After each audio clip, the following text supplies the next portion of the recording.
So a lot happened this week in this episode for My Hero Academia, and when I say a lot, I mean a lot of things that I kind of wasn't really expecting. Namely, one thing which we'll talk about in a little bit, but we start off with the episode with the importance of two things in the situation, and everyone acts perfectly in character, and that was what I was really enjoying from this episode the most, was, you know, the characters were acting like themselves, and they were doing something that perfectly encapsulated what they would actually do in that situation. So the importance in the situation with everyone with Endeavor and Midoriya and all that is that they're trying to protect Midoriya from Shigaraki, because Shigaraki is trying to steal the one-for-all quirk away from him.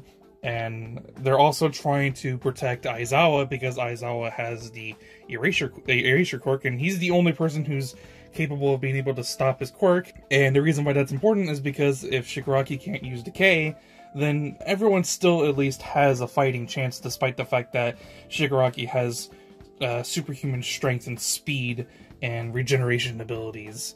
So Shigaraki is a huge threat in this episode, and I just love how they're continuing to build up the fact that Shigaraki is this massive threat.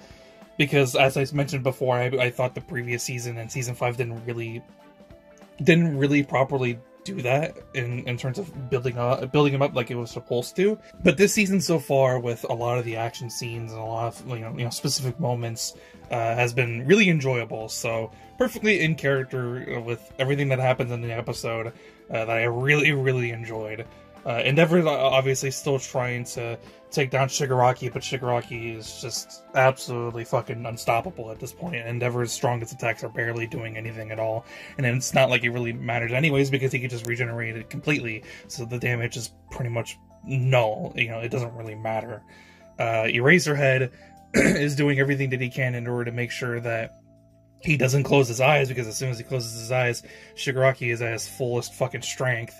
And there's pretty much nothing that they can do at that point, because he could just use his speed to rush over straight towards where Aizawa is, and then kill him completely, and then there's nothing that they can do about actually, you know, destroying, killing, or stopping Shigaraki, because he's just one touch. One touch is all it takes, and everything is just completely destroyed. He already destroyed pretty much most of the city, so if Aizawa dies, then there's nothing that they can do. Obviously they have people helping him, trying to keep his eyes open, like keeping his eyes moisturized so that he doesn't end up closing his eyes. But perfectly in character, that I actually really liked in this episode was Midoriya and Bakugo. Right now Bakugo's doing everything he can in order to protect Midoriya, because he knows of the secret of the one-for-all quirk and the importance of it, and why Shigaraki getting it is a very bad thing.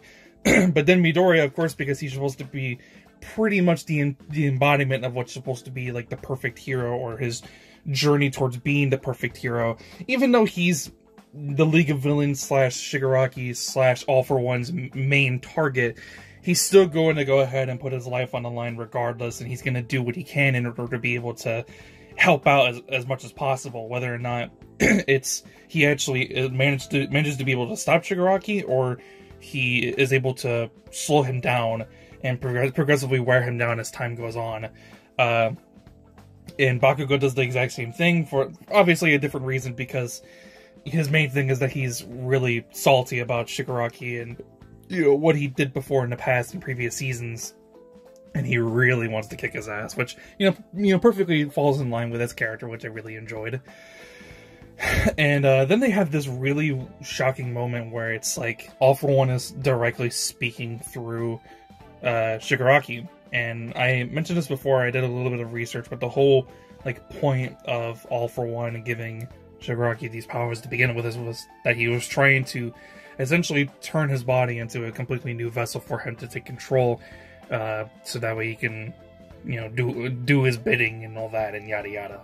So in the middle of the fight, you know, he's like being told to go after One For All and this and that and yada yada, and then he calls Midoriya little brother, which makes sense because, you know, if you remember correctly, the original first wielder of One For All was a quirk that was given to the first wielder by All For One. All For One created One For All for his younger brother, who was quirkless and was weak and didn't have any strength. But over time, it has accumulated a lot of strength and power, and it now belongs to the ninth wielder, which is Midoriya. So I really liked it. The action was also really good as well. There was a lot of points where the animation was just popping the fuck off, and it looked really good. The second half of the episode focuses back on the villa, and the heroes are trying to do the thing there. And obviously, because things are sort of supposed to be shifting at this point to where the heroes were winning at first, but now the villains are finally fighting back, and they're getting a foot on things. Giganta Machia fucking breaks out of the ground, and he's rushing immediately over to where Shigaraki currently is, because, you know, that's his master, and he's gonna, you know, if he goes towards the city, he's gonna potentially cause a lot more damage, not only to the city itself, but potentially towards other civilians, and most definitely to a lot of the pro heroes. And just by simply him running towards the direction of where his master currently is, which is towards the city fighting Endeavor, he's already, like, pretty much done significant amount of damage to a whole bunch of heroes just running towards that general area. He's bigger and stronger than Mount Lady is, but Mount Lady is doing everything she possibly fucking can in order to stop this dude, but there's nothing that she can do. But I like how she's still trying anyways, because she's a goddamn hero. Kamui Woods tries to help out Midnight to be able to use her quirk on this giant monster of a creature. And unfortunately, she ends up supposedly dying. Right? I already was like spoiled of the fate of her events in the war arc, and that's what I'm gonna call this. I was already kind of spoiled by this like about a year and a half ago of what her fate was, and I was really mad when I found out at the time, because I was like really annoyed because I didn't really see like the whole point of killing off her character, because like why? I don't know. It didn't really make sense in my mind, because obviously I didn't know like what happened to her and like what was the whole point and cause for her death. And then obviously now I watched the episode, and now I actually really appreciate it. Right? It's unsanctimonious as all fucking hell. It's a super unsatisfying death for a character that is so beloved by a lot of the characters within the universe itself, but also within the fan base. But I think it actually perfectly fits with her character, because she goes down, but she goes down with a fight, and she passes on the torch to something that she alluded to in the beginning half of the previous season, in season 5, where she was watching Momo as she was pretty much taking on the leadership role for her team during the class matches between Class A and Class B. And she pretty much passes on that role towards Momo in this episode. And I think that was kind of like the whole reason as to why they decided to, or Horikoshi specifically when he was writing this. That's why he decided to have this be the moment where Midnight actually dies, because this is supposed to be like a passing of the torch moment. And yeah, even though it is an unsatisfying death for a fan favorite character and is super unsanctimonious, it perfectly fits within the tone of the arc, because, you know, there are going to be plenty of heroes, you know, during this entire thing that are going to die very tragic and sad deaths. And although, yeah, it is sad that such a fan favorite and beloved character as Midnight actually ends up dying within this arc, I think it perfectly fits within the, you know, the tone of the arc that, you know, characters are not going to get out of this unscathed, whether or not they get severely injured to the point where they can't be heroes anymore, or they end up losing their lives regardless. So those were like two of the biggest moments that I actually like took away from this episode that I actually really enjoyed.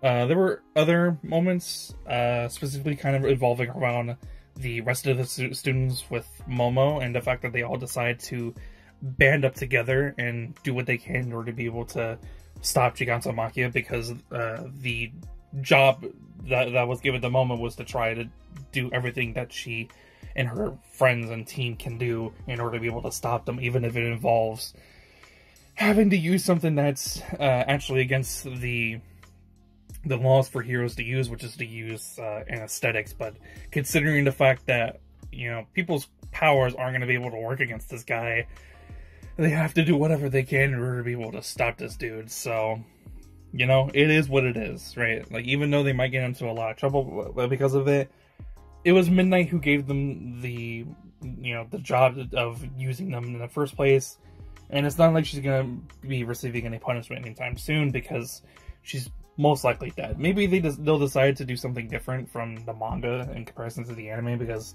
sometimes that happens, and I think that's what they're trying to do with the Attack on Titan anime, but I doubt that that's what's gonna happen. The My Hero Academia anime is pretty faithful to the manga source material, so I doubt that that's something that's gonna happen. Regardless, though, I really enjoyed this episode. I think this is so far the best episode of this entire arc, and I really enjoyed it. It was intriguing and exciting and interesting from beginning to end, and there's, you know, only thing left to do, which is to see just, you know, how much effort the heroes are going to take in order to be able to stop Giganta Machia, because he's not going to be easy to stop. They're barely even slowing him down. Mount Lady is barely even slowing him down, even though she's being dragged through the fucking mud as she's holding on to one of his legs, and he's just running. It's ridiculous. Anyways, that's besides the point. Obviously, that's the episode, and that's the review. If you liked the video, be sure to leave a like. If you want to see more, be sure to subscribe. Let me know what your thoughts are on the episode in the comments, because I genuinely really enjoyed this episode. The death of Midnight is going to be, you know, felt for the rest of the series, because, you know, she is such a beloved fan favorite character, but, you know, sometimes, you know, even fan favorite characters have to end up getting killed, and it is what it is. You know, we just have to move on and see the rest of the other characters' journeys and see how they're gonna fill in that role that she left behind. So yeah, anyways, that's the point. Like the video, stick if you want to see more. I say this every week, but I'm gonna try to figure out like some other type of video for you to watch besides just the reviews for My Hero Academia and Boruto. I'll figure something out. You know, I'm trying really hard to just do something. Anyways, I'll see you guys next one. I'm out. Peace.